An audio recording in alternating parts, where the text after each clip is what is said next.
Welcome back to Channel 5 News at noon. This morning when we woke up, we had a little bit of a cloud cover around, enough to see the sun rise through, and it was very, very pretty, but then the clouds just continued to thicken up from there. And check this out. This is the view from Sky 5 this afternoon here in Weslaco, and you see mainly cloudy skies, and it looks like that's the way that it's going to be this afternoon. We could get a few breaks to allow for a little peak of sunshine here and there, but it just doesn't look all that favorable for a whole bunch of abundant sunshine. Temperatures are at 80 degrees right now, but that southeast wind is kicking at about 15 miles per hour at times. El Sal's, you're at 78 degrees. San Juan, you're sitting at 82. It is 81 in La Sada and near 80 degrees in Holly Beach. So we are warming up. It's just taking us a little bit of time to do that because of that cloud cover kind of blocking out the sun. Now, when you look at your wind speeds, they're between about 7 and up to 18, possibly even 20 miles per hour closer to the coast, and they're going to remain elevated for the rest of the day. And just keep that in mind that the winds will be gusting near 25, maybe even 28 miles per hour. Now, with the cloudy skies, we're still going to warm up, but I think we'll go up to about the mid to upper 80s this afternoon. Areas where it could reach 90 or in the upper valley, but it's going to be very, very close call. Maybe if you get a few more breaks of sunshine, that could happen.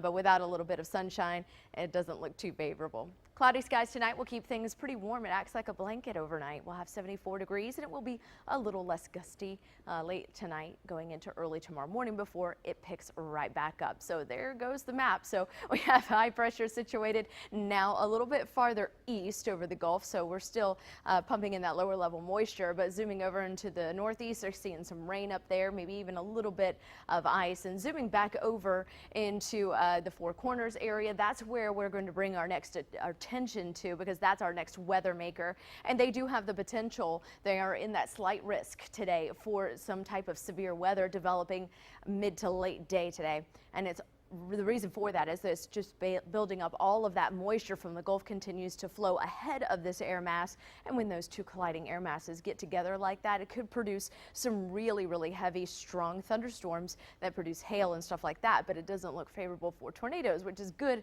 for them. I mean, a lot of that activity stays out of Texas. Some of it does dip down into West Texas, closer to El Paso. It looks a little bit more favorable for just a few thunderstorms. But back here in the valley, it looks everything's nice and quiet, even for the northeastern part of the state, pretty quiet too. Now, we are going to have some changes as this area of low pressure creeps towards Texas. What's going to happen? Our atmosphere is going to weaken a little bit, so we do have the chance for a shower possible tomorrow. The rain chances are pretty slim, near 20%. That cold front will roll through Friday night going into Saturday. It could trigger another shower, but I think what it's going to do, because it's so weak, is it's just going to bring temperatures out of the upper 90s into maybe the lower 90s from Mother's Day, and it'll make it feel a little bit more comfortable. Just not a big change behind this front. So your rain chances tomorrow near 20%. Keep in mind also that with those gusty winds, we do have a small craft advisory for the Laguna Madre until 7 o'clock tonight, issued by the National Weather Service Brownsville office. Choppy to rough conditions, goodness gracious, choppy to rough conditions on the bay today. Seas will average 3 to 5 feet. Here's your first Warm 5 7-day forecast. 87 today, followed by 88 with a shower possible tomorrow. We'll hit 90 midweek. We'll have a little bit more sunshine there. And then here we go, humid and cloudy near 94, 96. We're climbing to the upper 90s, folks, ahead of that front. It's going to feel very hot and humid Wednesday through Friday ahead of the front. Look behind the front. Still pretty warm out there, near 93 and 92 for Mother's Day. Your overnight lows will linger in the mid 70s for the next 6 nights. The 7th night looks like Saturday night will hit 68 degrees as your overnight low. That's your updated first Warm 5 forecast. Stay with us. Channel 5 News at noon. We'll be right back.